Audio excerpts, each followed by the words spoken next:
Will Donald Trump actually end up spending time in prison for his crimes? If he does, it might be a longer stay than you think. Trump was convicted of 34 counts of falsifying business records on May 30, 2024 in New York, making him the first U.S. president to be convicted of felony crimes.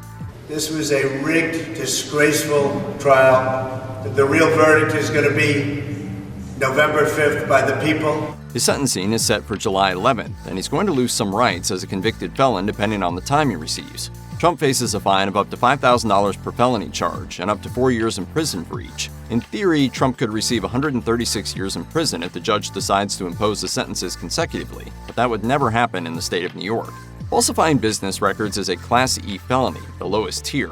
New York Penal Law 70.02 reads, "The aggregate maximum term of consecutive sentences imposed for 2 or more crimes, other than 2 or more crimes that include a Class A felony, committed prior to the time the person was imprisoned under any of such sentences shall, if it exceeds 20 years, be deemed to be 20 years. An exception is if one of the felonies is Class B, which would cap the maximum at 30 years. Trump hasn't been charged with one of these felonies, though. Research has suggested that white-collar criminals are sentenced less harshly than blue-collar offenders, and the public too views them more favorably. Trump's case is unprecedented, being that he's a former president running for office again, so perhaps his sentence will also go against the grain. New York defense lawyer Andrew Weinstein told CTV News, "Typically, this is not the kind of case where you would expect a first-time white-collar offender to receive a sentence of incarceration. But everything about Trump is different, so I don't think you can look historically at other sentences because he's just a different animal."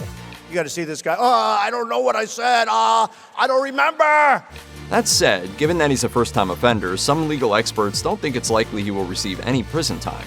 NBC News analyst and former federal prosecutor Chuck Rosenberg said, "I'd be very surprised if there's any sentence of incarceration at all. Of course, he did spend a good bit of time insulting the judge who has the authority to incarcerate him." Judge Juan Merchan, who presided over the case and will hand Trump his sentence, isn't known for his lenience. He previously threatened to jail Trump for violating his gag order, and he apparently doesn't look kinder on white-collar crimes. In fact, Ron Kuby, a veteran New York criminal defense lawyer, claimed the opposite is true. He told iNews, "Judge Merchan is known for being a harsh sentencer when it comes to white-collar crimes committed by people who have wealth and privilege and power. It is substantially likely Judge Merchan will sentence Trump to jail or prison time."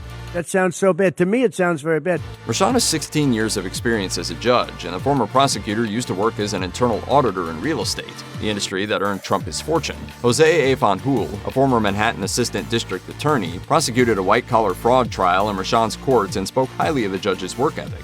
He told the New York Times, "He is someone who reads every word on every page of every filing and every footnote, and then the cases that you cite to him. His fidelity to the law and to getting it right lends to him this sort of moral purpose of what he's doing that makes it a joy to practice in front of him. Time will tell whether he looks mercifully upon Trump."